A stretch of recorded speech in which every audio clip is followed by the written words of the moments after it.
Chapter 4 quadratic equations. आज हमारा topic है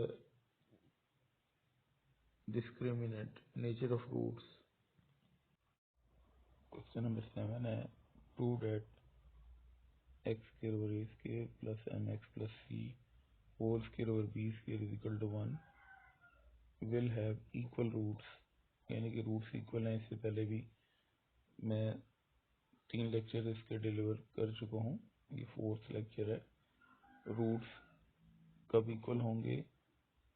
अगर इसका डिस्क्रिमिनेंट 0 की इक्वल होगा. और कंडीशन हमने ये प्रूव करनी है. C square equal to a square m square plus b square where a is not equal to 0, b is not equal to 0. A और बी दोनों 0 की इक्वल नहीं है, आपस में इक्वल भी नहीं है. गिवन क्या है जी हमारे पास? जो इक्वेशन है x square over a square plus m x plus c whole square over b square is equal to 1 है. सबसे पहले ये प्योर क्वाड्रेटिक इक्वेशन नहीं है, तो पहले हम इसको प्योर क्वाड्रेटिक इक्वेशन में कन्वर्ट करते हैं. एलसीएम लेंगे तो बी स्क्वायर मल्टीप्लाई हो जाएगा एक्स स्क्वायर के साथ, तो बी स्क्वायर एक्स स्क्वायर बन जाएगा. और जो ए स्क्वायर है वो मल्टीप्लाई हो जाएगा एम एक्स प्लस सी का होल स्क्वायर के साथ, तो a square M x plus सी का होल स्क्वायर बन जाएगा इज इक्वल टू 1. अब जो ए स्क्वायर बी स्क्वायर एलसीएम था, ठीक है, वो डिवाइड हो रहा था, वो इस तरफ आके राइट हैंड साइड पे 1 के साथ मल्टीप्लाई हो जाएगा और ए स्क्वायर बी स्क्वायर बन जाएगा. क्योंकि किसी वैल्यू को 1 से मल्टीप्लाई करें वही रहती है. 1 को अगर ए स्क्वायर बी स्क्वायर से मल्टीप्लाई करेंगे तो ए स्क्वायर बी स्क्वायर बन जाएगा. उसके बाद ये बी स्क्वायर एक्स स्क्वायर हमने उसी तरह लिख दिए. ए स्क्वायर उसी तरह आ गया. अब यहाँ पे फॉर्मूला अप्लाई होगा ए प्लस बी का होल स्क्वायर का. ए आपका एम एक्स है तो ए का स्क्वायर एम एक्स स्क्वायर बन गया. बी आपका सी है तो बी का स्क्वायर सी स्क्वायर बन गया. उसके बाद 2ab का फॉर्मूला हमने अप्लाई करना है, तो 2 ए आपका एम एक्स है और बी आपका सी है. फॉर्मूला हमने ए प्लस बी का होल स्क्वायर का ओपन क्यों किया है कि ए और ये बी दो वैल्यूज के दरमियान प्लस का साइन आ रहा है. एम एक्स और सी के दरमियान प्लस का साइन आ रहा है और उसके ऊपर होल स्क्वायर है, इसलिए प्लस बी का होल स्क्वायर का फॉर्मूला हमने अप्लाई करना है. B square x square as it is लिख दिया, प्लस ए का स्क्वायर भी एज इट इज लिख दिया. एम एक्स का स्क्वायर है तो एम का भी स्क्वायर और एक्स का भी स्क्वायर है.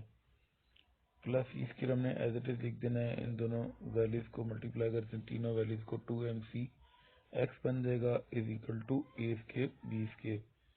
अब हमने फर्दर सिंप्लीफाई करना है. बी स्क्वायर एक्स स्क्वायर हमने एज इट इज लिखा. ए स्क्वायर को मल्टीप्लाई करना है एम स्क्वायर एक्स स्क्वायर के साथ, तो a square m square x square बन जाएगा. इसी तरह ए स्क्वायर को मल्टीप्लाई करते हैं सी स्क्वायर के साथ, तो ए स्क्वायर सी स्क्वायर बन जाएगा. इसी तरह ए स्क्वायर को मल्टीप्लाई करेंगे 2mc एक्स के साथ, तो 2mc ए स्क्वायर एक्स बन जाएगा. ए स्क्वायर बी स्क्वायर जो कि राइट हैंड साइड पे प्लस हो रहा था, लेफ्ट हैंड साइड पे आके माइनस हो जाएगा और इस साइड पे 0 बच जाएगा. अब हमने क्या करना है? पहली वैल्यू 2 है, इनमें से एक्स स्क्वायर कॉमन आ रहा है. बी स्क्वायर एक्स स्क्वायर में से अगर हम एक्स स्क्वायर कॉमन ले लेते हैं तो एक्स स्क्वायर कॉमन ले लिया, बी स्क्वायर बच गया. इसी तरह अगर हम a square m square x square में से एक्स स्क्वायर कॉमन ले लेते हैं तो ए स्क्वायर एम स्क्वायर बच जाता है. तो हमने क्वाड्रेटिक इक्वेशन ऑफ एक्स में इसको कन्वर्ट करना है, इसलिए एक्स स्क्वायर हमने कॉमन लिखा और उसके बाद एक्स स्क्वायर के बाद एक्स की टर्म होनी चाहिए, क्योंकि क्वाड्रेटिक इक्वेशन की पेयर फॉर्म क्या होती है? X square plus b x plus c होता है. तो इसलिए हमने एक्स की टर्म को अब लिखना है. यहाँ पे बच्चे इस चीज में कंफ्यूज हो जाते हैं. Equal to 0. अब हम कंपेयर करते हैं, ठीक है. A x square plus b x plus c is equal to 0 के साथ डिस्क्रिमिनेंट का फॉर्मूला हमने अप्लाई करना होगा. B square minus 4ac is equal to 0. क्यों ये फॉर्मूला अप्लाई करना है? क्योंकि उसने कहा था रूट्स इक्वल हैं, ठीक है. अगर हम कंपेयर करते हैं तो एक्स स्क्वायर का कोफिशिएंट ए होता है, तो ए की वैल्यू बी स्क्वायर प्लस ए स्क्वायर एम स्क्वायर है. और एक्स का कोफिशिएंट बी होता है जो कि 2mc ए स्क्वायर है. और जिसके साथ एक्स ना हो सी होता है ए स्क्वायर सी स्क्वायर माइनस ए स्क्वायर बी स्क्वायर. ये वैल्यूज ए बी और सी की आ चुकी हैं लास्ट स्लाइड से. हम जरा देख भी लेते हैं। ये देखें, अगर हम कंपेयर करते हैं ए एक्स स्केयर को इस वैल्यू के साथ, तो एक्स का स्केयर कंपेयर हो गया, तो ए की वैल्यू बी स्केयर प्लस ए स्केयर एम स्केयर थी, मैंने आपको दिखा दी थी। उसके बाद जो बी है, अगर हमने इसको फाइंड करना है तो एक्स के साथ कंपेयर करते हैं, बी की वैल्यू 2mc ए स्केयर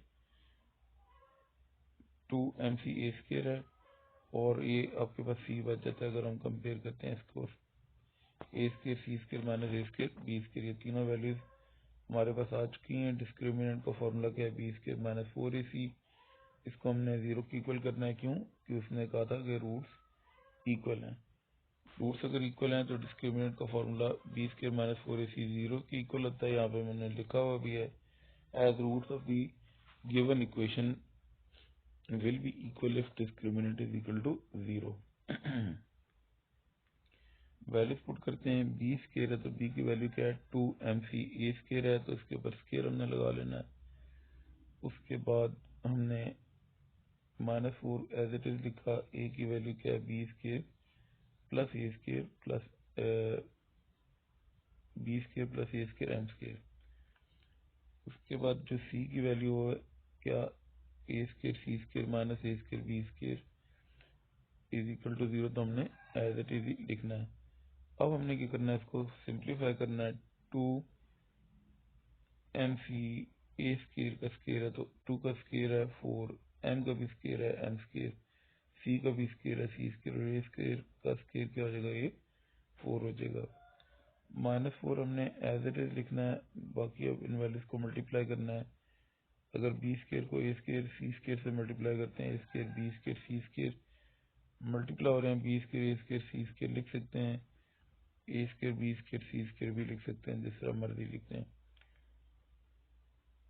अगर हम बी स्केयर को मल्टीप्लाई करते हैं ए स्केयर सी स्केयर के साथ, तो ये तो वैल्यू मैंने मल्टीप्लाई करके लिख दी। उसके बाद हमने ए स्केयर को मल्टीप्लाई करना है ए स्केयर बी स्केयर को मल्टीप्लाई किया ए स्केयर बी स्केयर के साथ।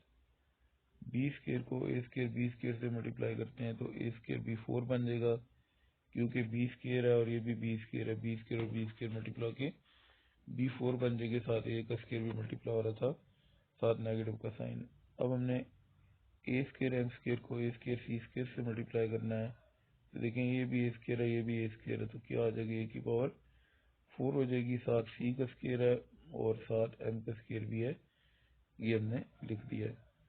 उसके बाद इस वैल्यू को इसके साथ मल्टीप्लाई करना है, ए स्केयर और ये ए स्केयर क्या आ जाएंगे, एक ही 4 हो जाएगी। ये बी स्केयर साथ मल्टीप्लाई हो रहा है और ये एम स्केयर भी मल्टीप्लाई हो रहा है। ब्रैकेट के अंदर हमने लिखना है। अब हम -4 से मल्टीप्लाई करेंगे। एक तो माइनस एक गंदी मछली है, पूरा तालाब गंदा करेगी। एक मुहावरा इस्तेमाल करता आता हूँ ताकि याद रहे और गलती पेपर में ना हो। सारी वैल्यूज के साइन चेंज हो जाएंगे। ये देखिए ए square B square C square plus का था, ये माइनस में हो गया, साथ 4 मल्टीप्लाई हो गया। उसके बाद ये वैल्यू माइनस की थी, ये देख लें प्लस की हो चुकी है, 4 साथ मल्टीप्लाई हुआ इसके साथ, तो 4 ए स्केयर बी 4 बन जाएगा। देखें ये भी साइन प्लस का था, ये भी माइनस में कन्वर्ट हो गया, साथ 4 मल्टीप्लाई हो गया, तो 4a4 B square M square आपके पास आ जाता है। ये वैल्यू माइनस की थी, प्लस में कन्वर्ट हो चुकी है, 4 साथ मल्टीप्लाई होगा तो 4a4 B square M square साथ लिखा जाएगा। और ये 4m square C square a4 था, मैंने इसको तरतीब से लिख दिया 4a4 सी स्केयर एम स्केयर। इंग्लिश की तरतीब में ए पहले होता है, फिर सी होता है, फिर एम होता है, इसलिए मैंने 4a4 सी स्केयर एम स्केयर लिखा ताकि कटिंग में हमारी कंफ्यूजन ना आए। तो देखें कौन सी वैल्यू कट हो रही है, 4a4 सी स्केयर एम स्केयर, ये प्लस और माइनस में कट हो चुकी है।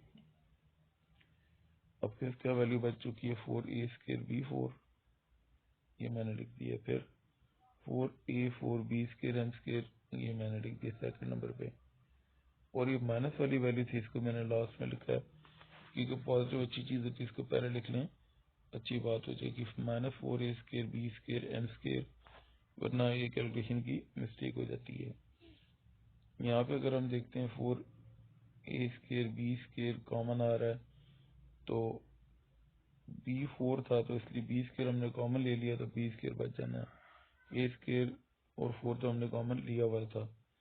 उसके बाद यहाँ पे देखें 4 था, उसमें से अगर हम ए स्केयर कॉमन लेते हैं तो ए स्केयर बच जाता है, बी स्केयर आपने कॉमन लिया हुआ है, 4 भी कॉमन लिया हुआ है, एम स्केयर से बच जाता है। A4 में से ए स्केयर कॉमन लिया तो ए स्केयर, बी स्केयर और एम स्केयर आपने वैसे ही कॉमन लिए हुए थे और अपने लिए लिखने 4 भी कॉमन लिया हुआ था। देखें 4 भी कॉमन लिया हुआ है आपने, उसके बाद